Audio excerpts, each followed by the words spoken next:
Probably the most dangerous thing for a salesperson is to be conflict averse.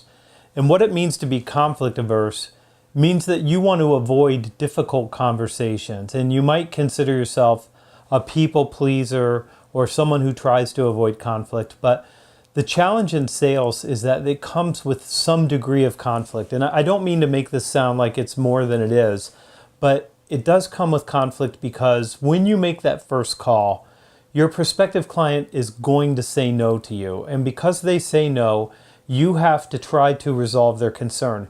And they may not want you to resolve their concern. They may want to get rid of you because they're super busy. And a lot of salespeople before you got their time and got their attention and then disappointed them by having nothing of value to say.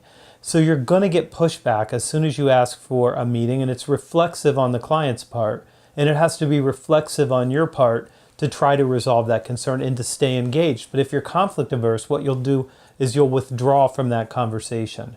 And I've written about this on the blog, maybe we'll put a link here, about being a challenger or being somebody who's going to lead with insight and give somebody a new lens through which to look at their business without being a challenging personality. And you do not have to be a challenging personality to challenge. But when you go to someone and you're 26 years old and it's your first job in sales and you're sitting across someone who's 52 years old and has a $150 million business, and you have to explain to them that they're not running their business as well as they could, you can expect to get some pushback. You can expect someone to challenge you back to say, and what exactly do you know about my business? And how long have you been in your role? And how much time have you spent working with people in my industry that you know these things, young man or young woman? That's what you can expect. So you can expect a little bit of conflict there. Nothing terrible, but you can expect conflict.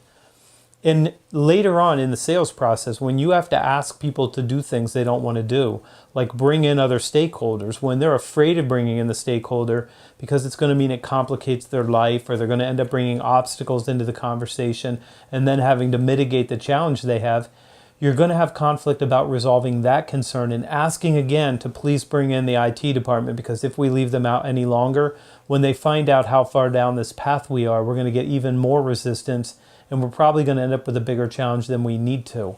That's conflict, and it comes with the territory. And then when you're negotiating, there's going to be conflict over indemnification agreements.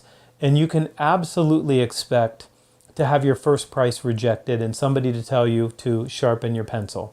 And if you say, let me go talk to my sales manager, that means that you're the kind of person who's trying to avoid the conflict, and I'm going to make a concession. And what you've done is you've given up being a peer and decided that I'm subservient and you have all the power, and I'm not really here to guide you and help you find a better future. I'm here to do what you ask of me. And you are there to serve people, but you don't serve them by not dealing with the real issues and the real challenges. So you need a little bit of combativeness, and not in a negative way, and not in a way where you alienate people, and not in a way where you damage relationships. But when you hear, I need you to sharpen your pencil, you have to say, I don't even have a pencil.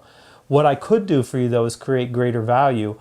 Let's go back over this and make sure that you understand the value that we create and why we have a higher price. That's the conflict that comes in sales. So if you're conflict averse, what happens is you end up being a really good order taker, or you end up in customer service. But you need to have the courage of your conviction, and you need to do what's right. And the people that do what's right and become a trusted advisor are not people who are subservient and afraid to engage in the necessary conflict that allows people to change in their business and that allows them to create greater results. I'm Anthony Iannarino. Hit the share button and send this to someone who needs it. Hit the like button and definitely hit the subscribe button. This is Everyday.